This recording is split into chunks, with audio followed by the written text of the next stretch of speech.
বন্ধুরা কেমন আছো? ভালোই আছো? শরীরটা ভালো না। আমার কাছে 5টায় রূপচাঁদা মাছ আছে। আগের দিনে অনেকগুলো মাছ এনেছিল, সত্যি কথা আমি তোমাদের দেখাতে পাইনি। রূপচাঁদা মাছ পুরো দেখো ধুয়েছি, চকচক করছি, ফ্রিজে ছিল। তারপরে ভাবলাম এইটুকুই তোমাদের কাছে শেয়ার করি। আজকে 5খানা মাছে আমি আগে সরিষাটা বেটেই নিয়েছি, তারপরে দিয়েছি ধনেপাতা, রসুন আর কাঁচা লঙ্কা, দুটো ধারি ধারি কাঁচা লঙ্কা দেখতেই পাচ্ছ। আমি এই রসুন আর কাঁচা লঙ্কা ধনেপাতাটা বেটে নিই।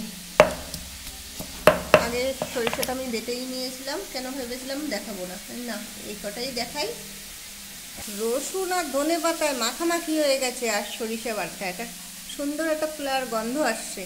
কি যে কব বন্ধুরা, সেই নোড়ার পরে ডইলা মাজ্জা আমি পুরো দমে সকসক করে দিয়েছি, দেখতেই পাচ্ছ। অল্প মাছে অল্প মশলা, এর ভিতরে ছেড়ে দিলাম পরিমাণ মতো লবণ, দেখতেই পাচ্ছ পরিমাণ মতো লবণ দিয়েছি। আর সরষের তেল দিলাম, একটা শুকনো লঙ্কা দিয়েছি আর কালো জিরে দিয়ে দিয়েছি।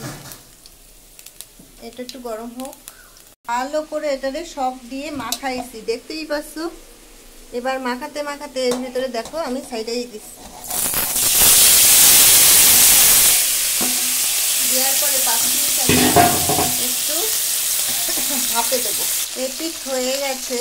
এবার আমার দেখো মাছটাকে খুবই সুন্দর একটা গন্ধ হচ্ছে, আবারও আমি এপিট করে দিলাম। অনেকটাই তেল দিয়েছি, কেন এটা মাছটা ভাপাচ্ছি তাই। এছাড়া কাঁচা মাছ আমি করিনি, কিন্তু কাঁচা মাছটা আমি, ঠিক আছে বন্ধুরা। এবার আবার একটু ভাপানো হবে। সব আমি কিন্তু এখনো কিছু করিনি, তেলগুলো চপচপ করছে দেখতেই পাচ্ছ, পুরো ভাপানো হয়েছে। এটা হচ্ছে এরকমই হবে, মাছটা খুব সুন্দর খেতে হবে বন্ধুরা। তোমরা বাড়িতে একটু ট্রাই করো। আমার একটু ছোট মাছ হয়ে গেছে হচ্ছে,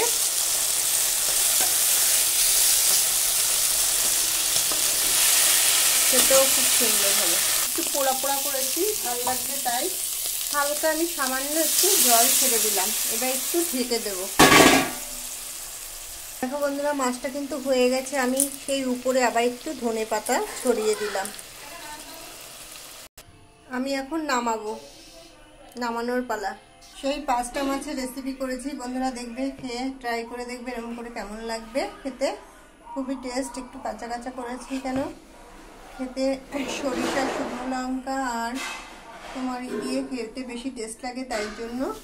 আর এটা ভাপানো হয়েছে, ভাজা হয়নি মাছটা বলে একটু পোড়া পোড়া করবো, না হলে টেস্ট লাগবে না খেতে। টাটা, লাইক শেয়ার কমেন্ট করো। আর কি বলবো,